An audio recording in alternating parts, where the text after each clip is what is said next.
Hi everyone, welcome back. It's the Luxe Bag Princess, and today I'm going to be doing I guess this is a special unboxing for two reasons. This is my first unboxing video of 2025, and this is also my first unboxing video since I moved into my new house. So lots of things to celebrate, and I don't know if this is a toxic trait of mine or not, but I feel like the best way to celebrate all new things is with a new bag. So this is a bag, I'm gonna start opening it, but this is a bag that I have been on and off with for a while. I always thought it looked really nice, but it was a bag that for a long time I was worried about how it would physically wear over time. And as you guys know, when I first got into collecting, I always tried to avoid bags that I had any concerns about wear, because I've always been really big on keeping my bags in super excellent condition, and that was always a priority for me. Now that I have been collecting for a while and my collection has grown so much and I have so many bags, the bags being in super perfect condition and just generally all that is no longer a concern for me. Not to say it isn't a priority that the bags, wear well and hold well and maintain well, but it's not my focus at this stage in life. I just buy them because I like the style. This is why I don't usually do unboxings, because whenever I buy these things, especially these bags that come from a long way, I think this one might have come all the way from, I think, South Korea. Whenever I get these bags that have come a long way, they're very well packaged, which is a good thing, because this is a bag that has quite a bit of vachetta on it, and it has made a long journey, and it was shipped with FedEx. As you guys can see, there is tape all around this whole box, which is crazy. But again, I am appreciative because this did come a long way. I'm honestly really impressed with FedEx. I am usually not a huge FedEx fan, but I only bought this like legitimately like 2 days ago. It's a very new purchase, so I am quite impressed with how fast it got here. And again, I wouldn't say this was an impulse purchase, but like I said, it was definitely one that I have thought about over the years and wasn't super sure about. And I seen one online in really good shape, and so I sort of just thought maybe I should give it a try, and I think I'm gonna be glad I did. This is one of those classic luxurious bags, and you guys know I love a classic luxurious bag. So let's go ahead and open it.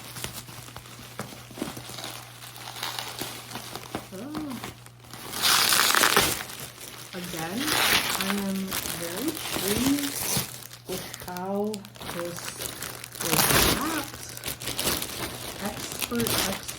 Expert wrapping, especially to have come as far as it did.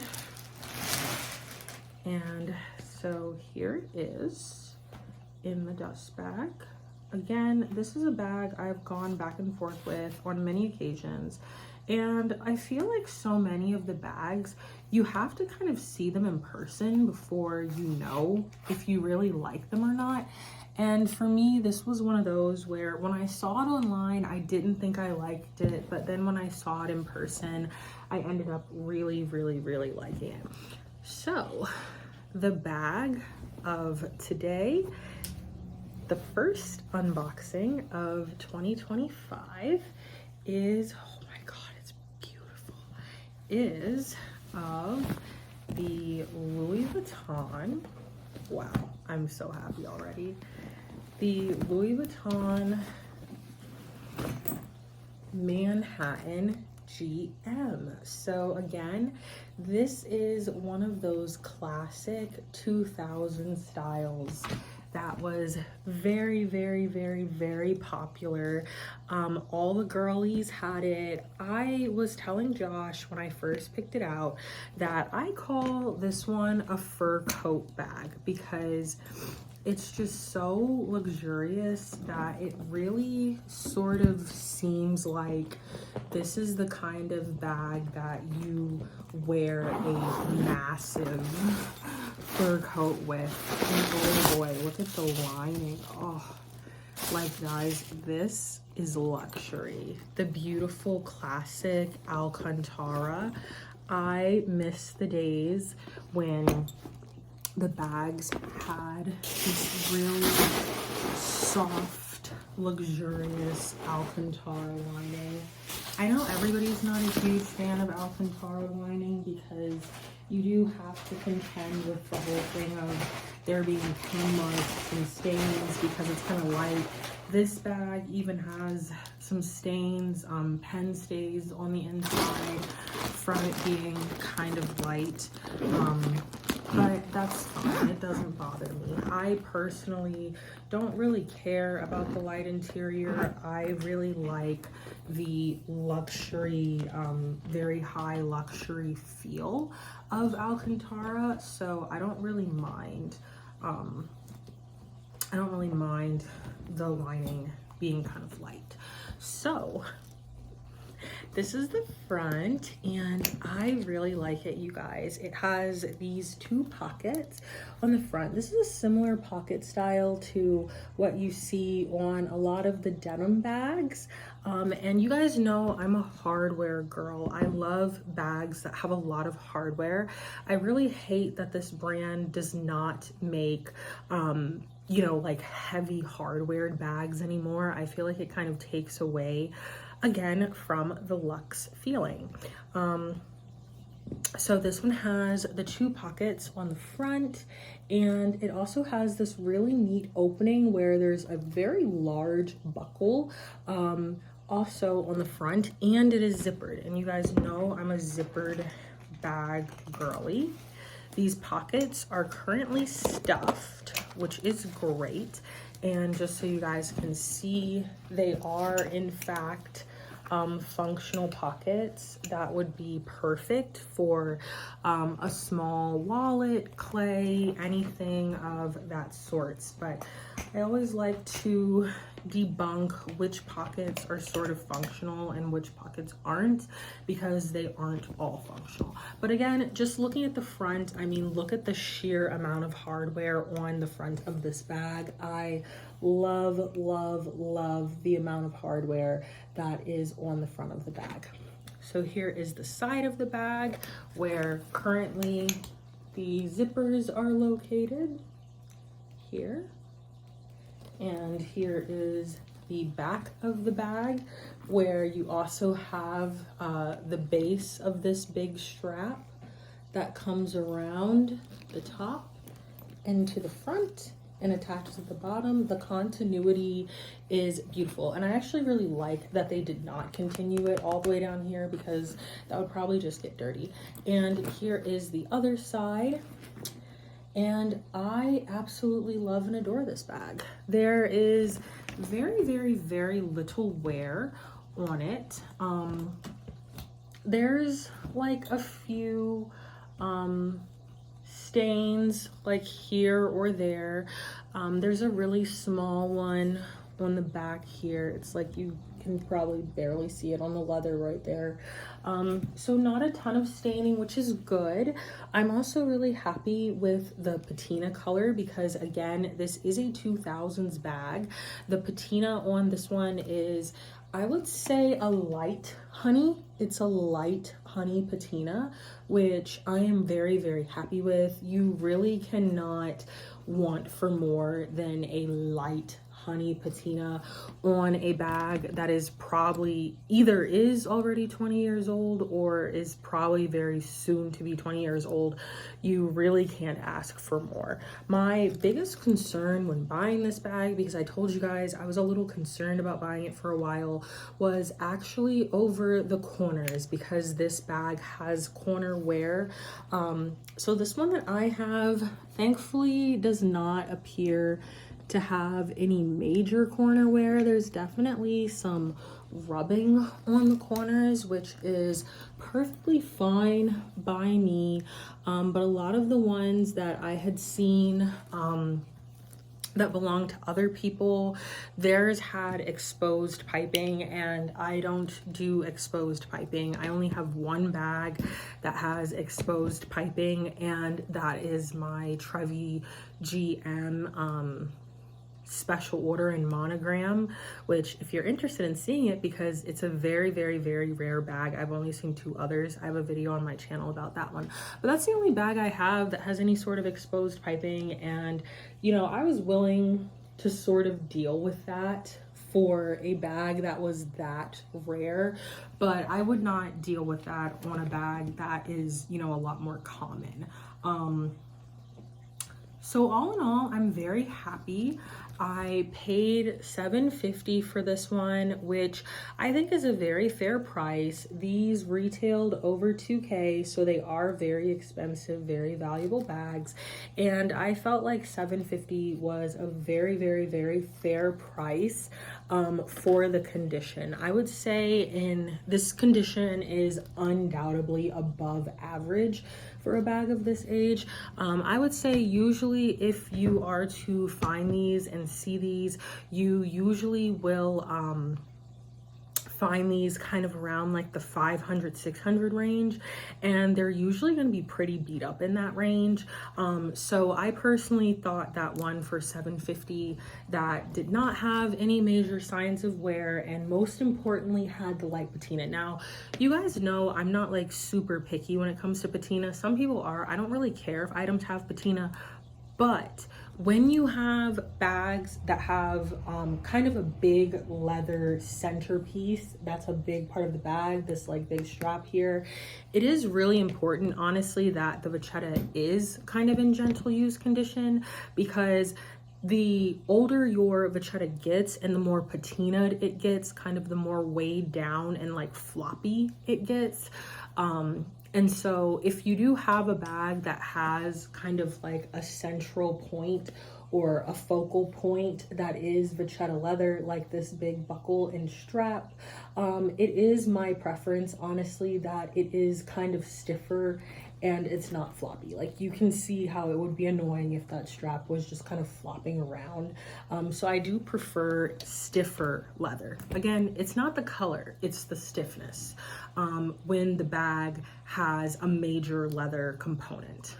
And then my favorite about the classic Louis is there is engraving on every single one of these studs, and there are lots of studs. Every single one of these studs is engraved and says Louis Vuitton.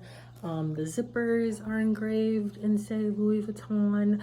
I absolutely love, love, love, love, love these older pieces where there was just a crazy amount of attention to detail, and again, everything really was made to feel luxurious. You know, as a lot of you guys know, it's a reason why I don't really buy a lot of new stuff. When I first got into collecting this brand, the attitude was always, oh, you know, don't buy new because you can't afford it. When now the real gag is most people can't afford to buy new who are in the luxury space. That's not an issue, but most people who are in the luxury space, even celebrities, are buying used bags because they prefer these older, more luxurious styles like the Manhattan GM. I don't even know if I said the name of the bag. I was so excited when I opened it. Because again, for a bag to come from South Korea and be perfect and be here in 2 days and all that it's so exciting. But to get a bag like the Manhattan GM that is a vintage classic and get it for a fair price, you really just can't beat it. This, in my opinion, is high luxury. That is why I said again, I call this the fur coat bag. It very much gives you know, wandering the streets of Manhattan, and a big fur coat and a big fur hat, it gives, you know, high fashion, high luxury, and that is what I'm prioritizing spending my money on. I would say for this year at the Luxe Bag Princess, you guys are probably going to see a lot more of these older style, high luxury bags. That is really what I'm focused on collecting. Excuse me. As many of you guys know, because I'm filming this in 2025, Murakami has come back, and I am so grateful that I built up a massive Murakami collection prior to the re-release and it getting really expensive. I already have all my multicolor I want, all my cherry blossom I want, all of my cherry I want. So I really don't care if the market goes crazy now. I already have all the things I want. And so that was just another really big wake-up call for me of like, this is why I collected all of these vintage things that I really liked back then when nobody was really thinking about it, nobody was really caring about it, because now all of a sudden everybody wants Murakami bags. And again, this is coming from somebody who's been collecting it for over a decade. There were solid eras when nobody wanted it. Now everybody wants it. And as we all know, our favorite big brand, they are really struggling in the creativity department, at least on the women's side, to produce new luxury styles. And so they really are starting to recycle heavy. So this is again where I throw out to you, in my opinion, that the way to go if you are looking for these bags is pre-loved. Stock up on these gorgeous, high luxury, high fashion, pre-loved bags while you still can for cheap, because everything comes back around. And just like what happened with Murakami, as soon as they make a remake, everything goes up again. I actually do believe, if you're interested in the Manhattan, I actually do believe that there is an updated version of the Manhattan, but to be honest, I think it's kind of ugly and it doesn't look anything like this or give what this gives. So I personally would go back with the original if it's a style that you like. As always, thank you guys so much for watching. I appreciate your time. Happy 2025. If you're interested in seeing more of my collection, make sure to stop by my Instagram, the Luxe Bag Princess. And if you are interested in pre-loved bags, make sure you stop by my shop on Instagram, shop Luxe Bag Princess. And there you are able to shop, source, and consign with me. If you're interested in more things that I do, as well as just following those other links I just mentioned a little easier, make sure to tap on my link tree that is on my profile here on YouTube, and I also put it in all of my videos, and it will direct you to everything that I do. Thanks so much.